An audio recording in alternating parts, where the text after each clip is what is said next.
Okay, guys, here we go. This is my guide training. It seemed to work better last year when I made a video so that you could sit and go through it whenever it was best for you. But you will need to come to the church and get some of these materials before you watch the video. Otherwise, it's going to be really, really difficult to know what I'm talking about. So, first of all, thank you, thank you, thank you. Your time and devotion to our kids is priceless. And I just want you to know that I am here for you. So if you ever need anything, if you need to talk, if you need to vent, if you need to have a night off, if you need to take a break, whatever, please come to me and let me know. I don't want this to be stressful for you. Quite honestly, I want it to benefit you as much as it benefits the kids, if not more. So always come to me with anything and any way. Call, text, email, person to person, whatever works. So I just want you to always feel comfortable coming to me. Okay, so here we're gonna start. So the first thing is each of you will get a folder like this with your name and your grade. And inside this folder is a few different things. In the back pocket is our guide handbook. So I'm going to run through that, just highlights. Contact information for myself and Pastor Scott, a little explanation of you as a guide. Just the fact that there's usually two of you. If someone needs to be gone, just make sure you keep in touch with each other. I will email you quite frequently, and we also will have a group on the Remind so that I can just send one text out instead of multiple texts. Just some general ideas about discussion and things like that. The next thing is our schedule. So Worship Lab will be 6:15 to 6:45. I really encourage parents and guides to be at worship so that if a topic spills over into confirmation time, you know what they're talking about and you were there. Then around 6:50, 6:45, you will go to your small groups. Sixth graders are going to be in the classrooms over on the old side of the church, up the old stairs. Seventh graders will be in your same spots that you were in last year, in the choir room up above me. And eighth graders will move into two classrooms in the fellowship hall, and then one group will be in the chapel. So you'll be on the main floor. From 6:50 to 7:10, you'll do small group time. Welcome everybody, say a quick prayer.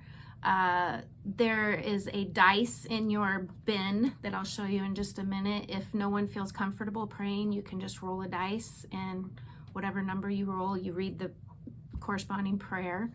I think I'm gonna save the rest of this for a little bit later as far as how the small group time will work. But that's from 6:50 to 7:10.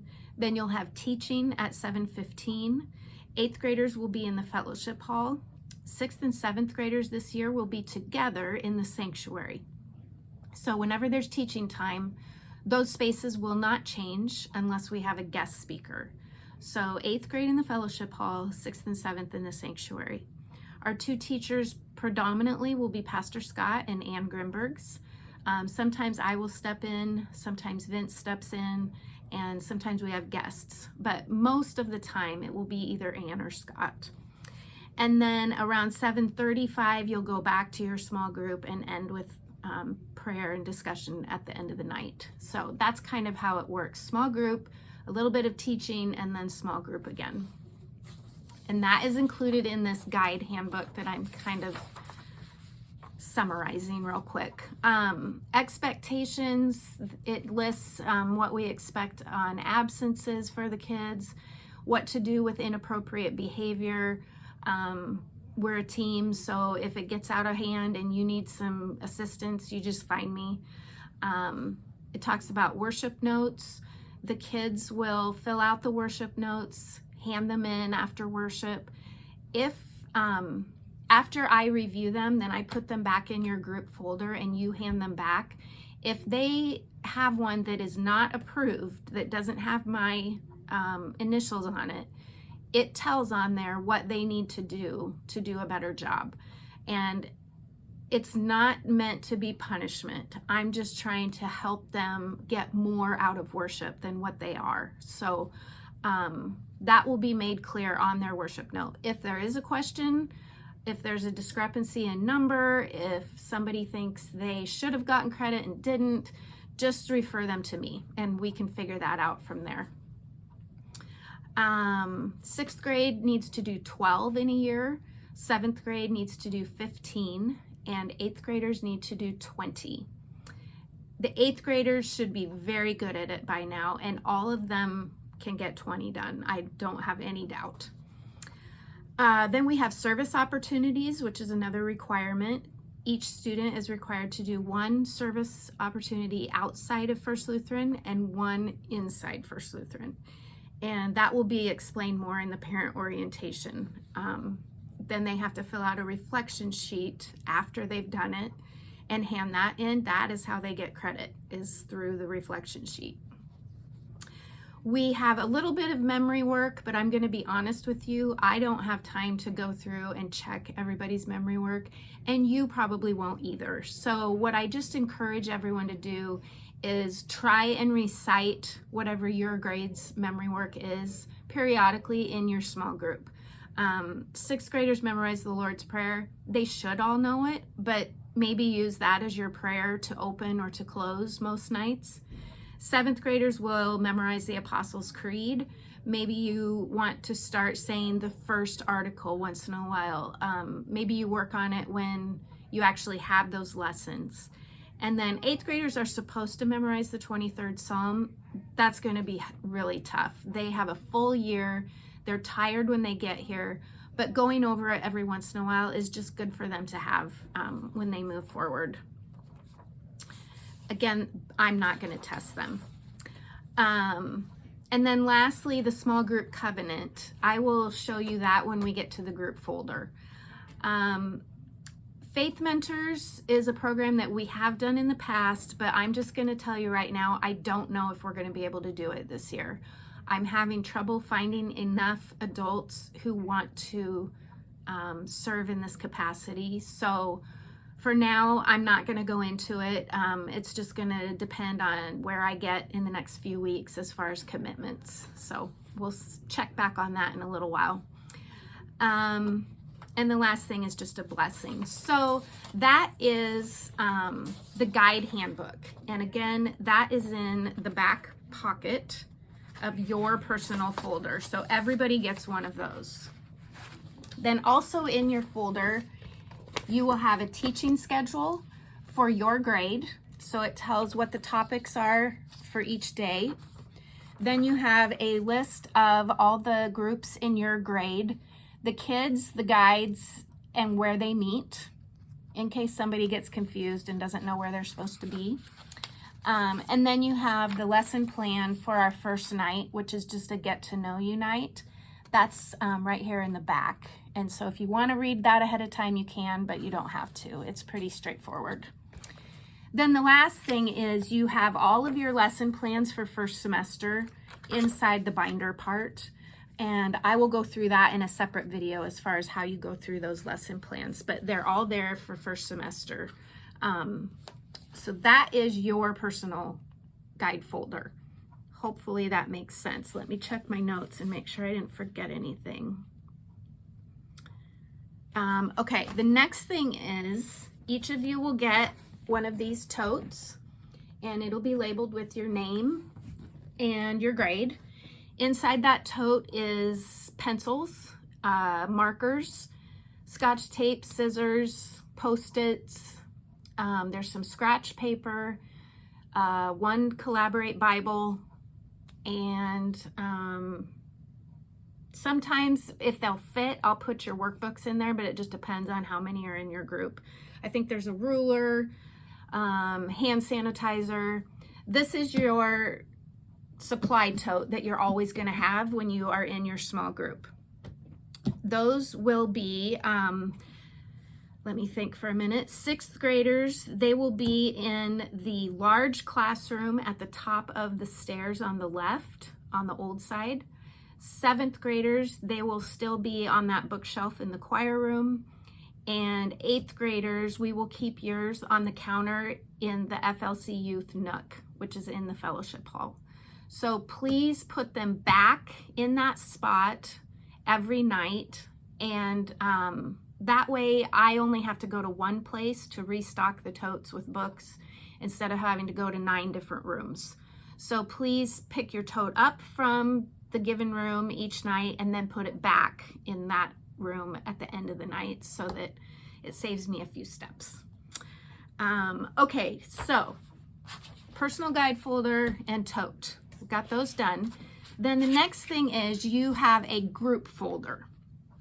The group folder is going to be labeled with both of your names if you have 2 guides and your grade. And this folder stays at church. And it sits in a bin on the confirmation table right around the corner from the elevator. And this is also so that I don't have to run all over the building. So please make sure that you take it from that bin at the beginning of the night. It's right by the Life Center. It's easy to find. Grab your folder and then put it back. Sometimes forget to put it back, and then I know where to go find it. It's in your classroom usually, but it's just easier for me if they're all on that table. So your group folder has several things in it. First of all, each week it will have a sheet that says Erica's weekly announcements. And I ask that you always share these with the kids, because if there's one of the students who did not get to attend Life Night, they missed the announcements. So it might say a change in schedule. It might tell what special event is coming up. Fundraising information will be shared. So this is just an important thing to try and do every single week. And I put one in the front pocket of your folder every week. The next thing that will be in here is, this is where I return people's worship notes. So I review them, I write on them, I give the kids some feedback, and then I put them back in your folder. I record them, so all you have to do is hand them back to the kids. And encourage, please, please, please encourage the kids to read my comments, because that's how they're gonna grow. And sometimes Pastor Scott writes some things too, if it's a question that I'm not comfortable answering. And I've learned that I can't write in cursive anymore, so I'm gonna try really hard this year to remember that. These kids, I can't believe I'm saying this, but some of them cannot read cursive. So note for you too, some of them can't read it, so try to print if you can. So worship notes will be in here. Try to hand these back every week so that the kids see the feedback and see what they're doing right or wrong and change what they're doing if they need to. Next thing, I told you about the dice prayers. Those are in the back right here. So it just has a prayer for each number on the dice. That's easy if you don't have anybody who wants to pray. And then on the first night, you will make your covenant, which is right here behind the announcements. It's just a blank sheet of paper. You guys will fill it out and sign it, and then that will be your covenant for the year as far as what's expected in your group. So that's in the front pocket of your folder. Then in the binder part, this is the record keeping piece. You'll have the attendance sheet, which you guys will fill out each week. Just mark who's there. Or I guess you can mark A if you want to do who's absent. The next page, if I can get to it, is worship notes. So each time somebody finishes a worship note and it's approved, then I write the date.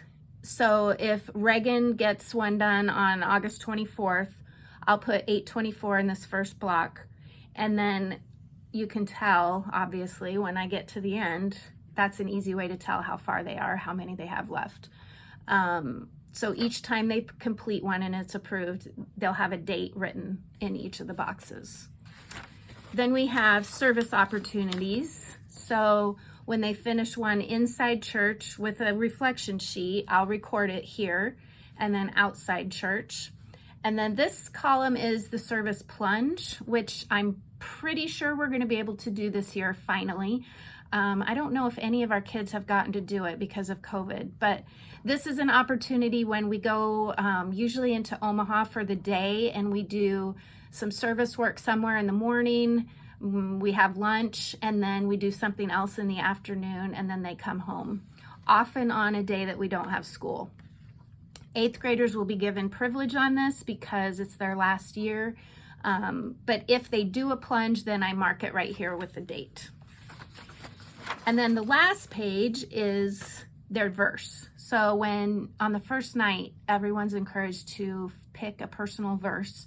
You can write just Genesis 3:36, or you can write it all out, or you can ask them to write it, whatever works for you guys. The 8th graders, this verse will be the one that they memorize and recite at the confirmation service. So kind of a little bit bigger deal than 6th and 7th grade, because this is it. This is the real deal.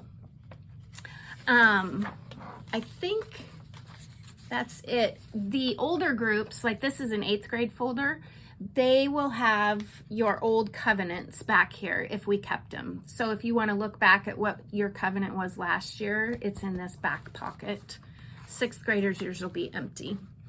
So that's the group folder. And so the recording, like the worship notes and the service opportunities, that's why I ask you to leave them on that table by the elevator, because I use them every single week to record all those worship notes and everything. So these go on the confirmation table by the elevator.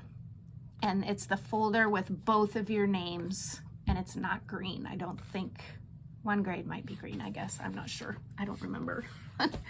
Okay, so I think I got all that. Oh, parent-student handbook. You also will have one of these in your group folder, and you'll get one of these also at orientation night. But just one thing that is very helpful in here, on the in the back, the last thing that I typed, there are suggested service opportunities, both for inside and outside church. Kids always tell me, I don't know what to do. I don't know what to do. And guides always tell me, the kids don't know what to do. It's right here. There's a whole bunch. And not all of them are things that require you to leave your house even. So I'm pretty confident that this list can find something for somebody. So keep this in your folder to refer to. Let's see. And then group contact info, you will get that when I have all my records updated. I don't have everybody registered yet, so I'm waiting on a few more, but then you'll have their names, their birthday, their parents' names, phone number, address, in case you need to contact them or you want to send them a card or whatever. I will give you that information when it's all ready to go. Okay, I think that's it for the guide orientation part. 8th graders, you have a few more requirements and things that you'll be doing, but I'm going to talk about that in the 8th grade student parent meeting, so I'm not going to waste your time with it right now. Nothing extra major for you to worry about, but just to be aware of what's coming up, what types of things we're doing to get ready for confirmation. So I think that's it. This was totally on the fly. I kind of planned it, but kind of didn't. So questions, suggestions, ideas, clarification, whatever, let me know and we will get it figured out. Hopefully this helps so that you aren't clueless when we start on the 24th. Again, if you want to watch this, you probably want to come to the church and get your group folder, which I will have out on the confirmation table in the bin, and then your personal folders. I'll probably just lay all these out on that table as well, and you can just flip through and find your own laying there. So that way, if I'm not in the office, you can find them. Okay. I think that's it. Thank you for taking your time to do this, and thank you again and again and again for devoting time and love and compassion and faith to these kids, because this program is really meaningful and it doesn't always show its meaningfulness in the moment. So hang in there when it gets rough. It's just a bump in the road and you get over it, and then you're like, oh yes, okay, we're back on track. So love you all. Again, come to me with any questions or anything. Okay, thanks.